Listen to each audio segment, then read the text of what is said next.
Hello all benders and non-benders, and welcome back to Avatar Generations, and today we are taking another look at the arena and what is very much turning out to be the current meta of the game. I wanted to bring this one to the forefront now because it is not only ridiculously effective that most people who are in the top ranks are using some variation of this team, but it is also surprisingly accessible, and I will tell you why. It is these four characters, all of whom are firebenders, and that does matter. We're going to talk about that in a second here. We're going to talk about what this team has running with us here. First of all, probably the most free-to-play unfriendly character to build is going to be Moonslayer Zhao. You want him to be as powerful as possible, because if he's not getting those kills, this team's going to have a very hard time getting off the ground. Mostly because not only does he ignore defense, but whenever he gets kills, he gets this red moon effect that will give him the immortality effect, meaning he can't die. Now that said, building him is pretty simple. You want damage. For the feather, you can make that one speed because you do actually want him to be getting those kills out. You don't want him to get outrun by the enemy because then they might shake off those red moons too early. But aside from the feather, you want damage, and any kind of damage in any form. An attack amulet here, the attack map of course. Depending on your stats, you could go for crit damage here if you wanted, but you probably shouldn't go for crit rate, and the reason I say that is his best relic here is the Hidden Library relic. It's his signature relic, and can increase his crit chance on its own. That right out the gate makes him do quite a lot of damage. Now, if you don't have Hidden Library, the next best thing is certainly Beach Umbrella. Even post-nerf, Beach Umbrella can indeed get the job done. You get some turn meter on kills, and you can get some attack buffs. Not bad at all, but the Hidden Library is certainly the front runner there. Next, a character that is still fairly new, but definitely well used at this point, is the Warden. He has a lot to say, apparently. The Warden is an interesting one, not only because of what he can do, but because of how his relic mixes with him. The one thing you want to care about with the Warden here, or the biggest thing I should say, is his advanced. This allows him to grant invincibility, it grants lifesteal to all of his allies, and enters the all-important Mocking Stance. Now, the Mocking Stance on its own is pretty dang good. Lowers the crit damage of all enemies, and increases the defense of himself and his allies, and then the targets, meaning the enemies, can't benefit from turn bar increase or gain extra turns. That on its own is really good. Next, you want to pay attention to his Mastery level 3. I'm just going to go ahead and say it, that you want to have all these characters as maxed out on Mastery as possible. You'll see I've been very lazy in that regard, mostly because I've been grinding out the current event quests, trying to get those freebies, those free relics, which we're going to talk about very soon, because they're important. But of course, his Mastery level 3 is particularly important because you get that guaranteed stun chance. For the Warden, you want to build him bulky. Bulky, but with high accuracy. And I say bulky, that's actually, I'm going to retract that a little bit here. You want to focus on speed first. Definitely always focus on speed. You want to have this man going first, because how his advanced will pair with his relic will make or break your team. You'll want to focus on bulk after the fact. You'll notice here I've got the defense amulet here. I've got the HP map, but I do have speed on this feather, and I've just got this man cooking. He is cooking for sure. So just as much speed as you can get, that is what you want. Then you focus on getting the HP percentages or the defense percentages on the amulet and the map. The feather, you want speed though. The next important thing with the Warden is his relic here, Warden's Tower. The reason this is so important is it can inflict decreased speed on the enemies for 2 turns and increase the turn bar of all of your allies by a certain percentage. Is 15% at base, and that goes up to 25% if you do get it maxed out. Even if you have a single copy of the Warden's Tower, use it. Just use it, because you cannot turn your nose up to any turn meter gain, especially with how the meta is right now. So that's what makes the Warden work so good. Nice thing about the Warden is you only need 1 copy of him to work. You only need 1 copy of the Relic to really work. Of course, the more the merrier, of course. But you have a single copy and you're good. Now, we want to talk about the reason that this meta is so impactful right now. And that's our 2 newest Peace characters. I want to start with Peace Iroh. You'll notice I do not have him very well built in terms of level here. He's only level 40, and yet he still works, which is kind of the insane thing. If you look at what he can do here, his basic is deceptively useful. 2 hits of fearless damage will remove some offensive buffs and can increase the cooldown of the enemy. It doesn't seem like much, but it kind of pairs really well with his passive that we'll talk about in a second here. And then, of course, you have the Insights of Strength, which not only grants everybody a reflect shield, which can be particularly helpful if the enemy hits you hard. It means they're going to take a nice little chunk of that. That's going to come out to 25%. If a Moonslayer Zhao just nails the snot out of one of your heroes, you're going to make sure he feels it with this. And then, of course, the increased speed is never a bad thing, but his passive here is where he really starts to shine. First of all, he gets the Guiding Stance, increases the damage and resistance of Outlaw and Exile allies by 30%, and decreases the attack and crit damage of all enemies by 30%. This is a great way to start a round, especially combined with the Warden. Makes it incredibly difficult to actually damage the enemy there if they have both that Guiding Stance and the Warden's Mocking Stance. They just don't die. Now, it certainly helps to have more than 1 copy of Iroh. Keep in mind, Iroh is actually a 4-star, so he is actually pretty easy to get from his current banner. I just only ended up with 2, and then I got the Zuko I wanted, and we were good. And of course here, you've got his masteries. Like I said, I've been lazy. I don't actually have masteries on Iroh or Zuko at the moment. You should take that as a sign.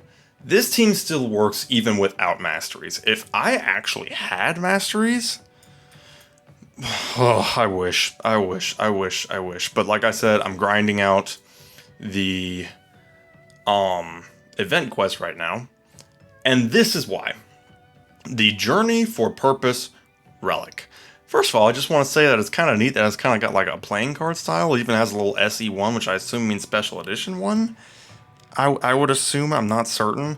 Kind of makes me really want an Avatar The Last Airbender trading card game, not gonna lie. That would be pretty cool. But if you look at the effect here, it just straight up increases the HP and attack of all exiles by 30%. And then the extra effect, which you don't even have to really worry about that much, is heal for 40% in max HP when the caster receives a crushing hit. That's just an extra bonus. The best part is the increasing of the HP and the attack. It makes him bulky, and it makes Zuko ridiculously powerful. The interesting thing with that relic is that you can get it free to play right now. If you grind out these daggers from the event quests, you can get 6 copies of this truly fantastic relic.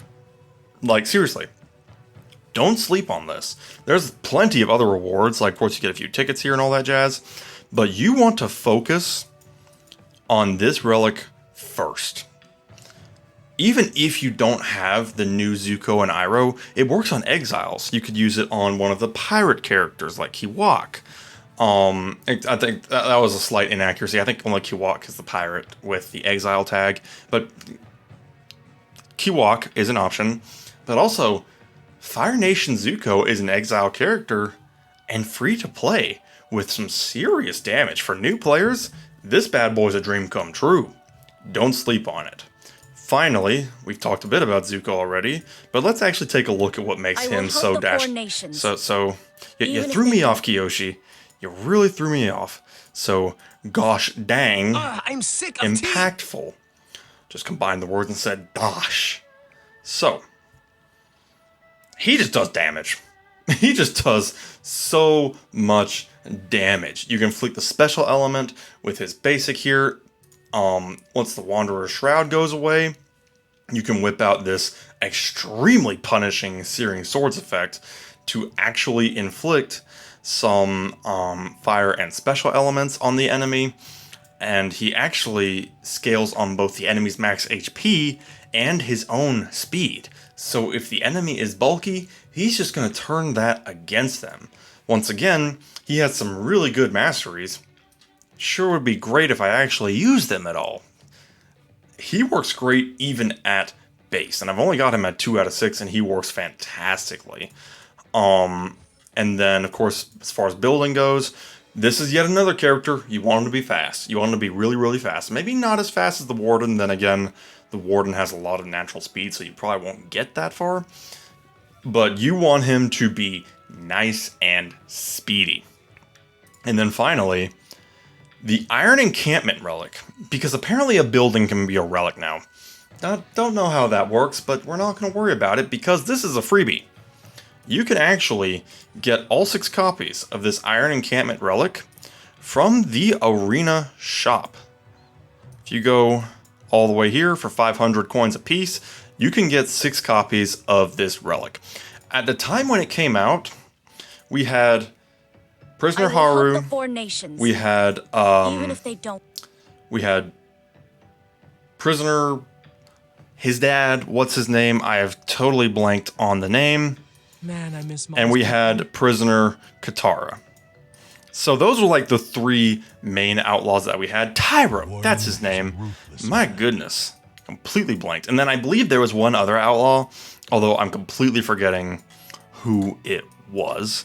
Basically, we did not have a whole lot of options to use this relic. Now we do. It is fantastic on Zuko. It is borderline better than the relics. In fact, I think this is better than his signature relic that you can actually get in the shop. I would personally rank this one as a little bit better, and here's why. 75% chance to remove buffs and positive states from all enemies if 2 or more debuffs are present on any target when the caster attacks. So, a massive chance to remove buffs that includes things like invincibility, skill nullifier, immunity, things like that that can really throw you off. And all that has to be done to meet this condition is for 2 or more buffs to be present on any target.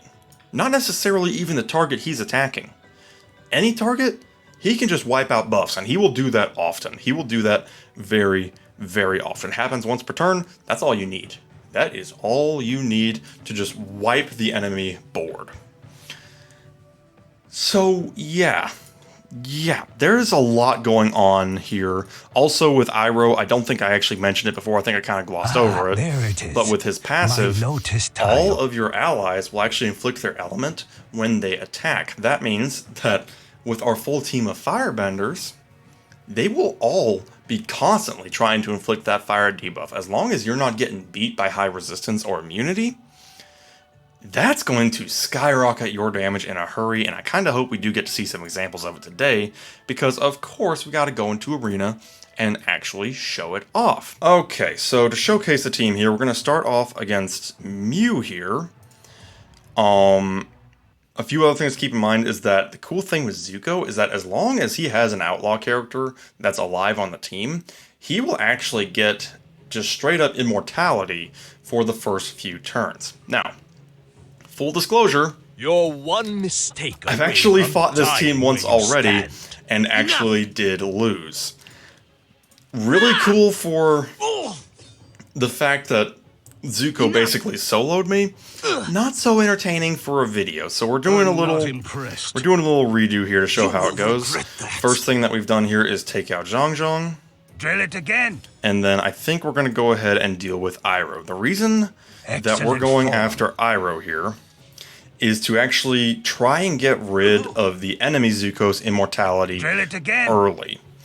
as long as Iroh is alive, he will get the immortality while he has that Wanderer's Shroud.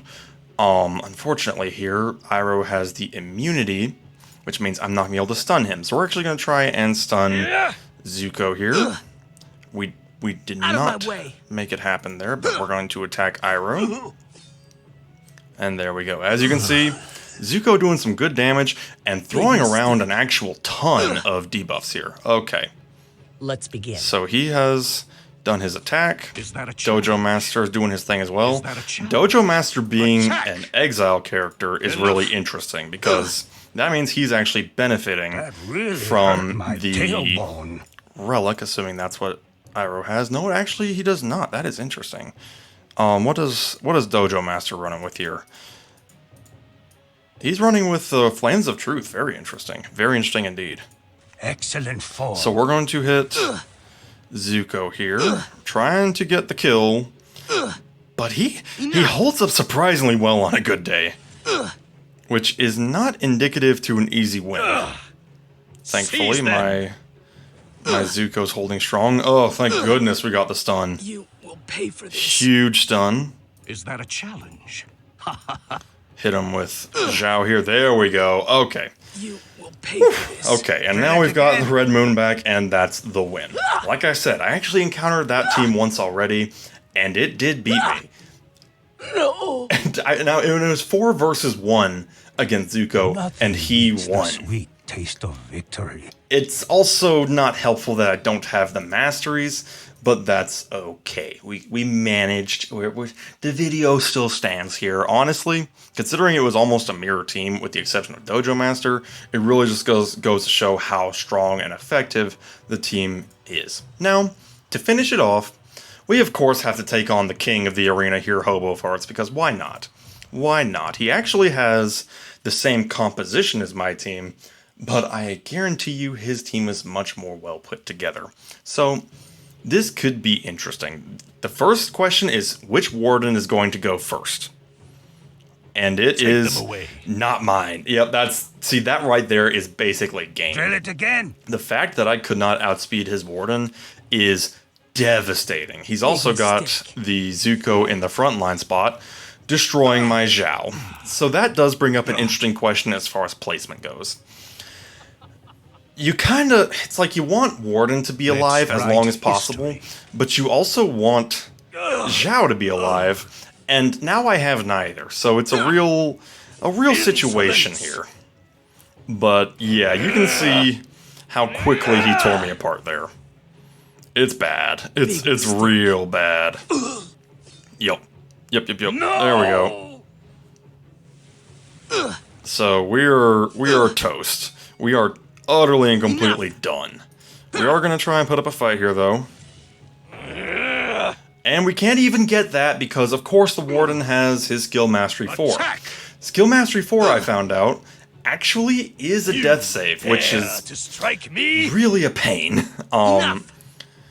Like I said, I have not done myself any favors with how little I've actually been building these characters, which is basically not at all. I've really screwed myself over, actually.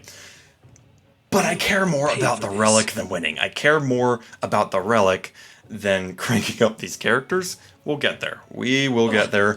Or who knows, by the time we get there, the meta might change. I don't know. But hopefully that showcases just how effective this team can be. Like I said, you want the Warden to be fast. If your Warden is faster than the enemy, that can be basically a win. If he is not faster than the enemy, if they go first, it's a problem. I'm not sure if I'm actually faster than this Warden or not. I haven't fought this fight before, but we're not gonna go over this whole fight. We are gonna go ahead and wrap it up here with this going on in the background. So, basically, fast Warden, heavy hitting Zhao, and then you want Iroh and Zuko there, preferably with their masteries up, so that you can do better than me. But that is all we have for today. Like I said, we're just going to finish up this battle here. No problemo. How dare you? So, yeah. Let me know how Arena is going. I think this is going to get nerfed. So, that's it. If you do end up being late to the boat, write history. Don't panic. because it Master kind your of basics. does go against what they were going for here. Need a hand. The developers wanted Arena to be diverse. Arena's not very diverse right now. Just throwing that out there. But Dare you? we shall see. Maybe we'll get some nerfs in the future, or maybe they'll just make even stronger heroes. It could happen. But that is all we have for today. Let me know down in the comments what Out you of my thought. way. If you have not already, Out of like my the way. video and subscribe. And we shall Master see your you next basics. time. Have a good one.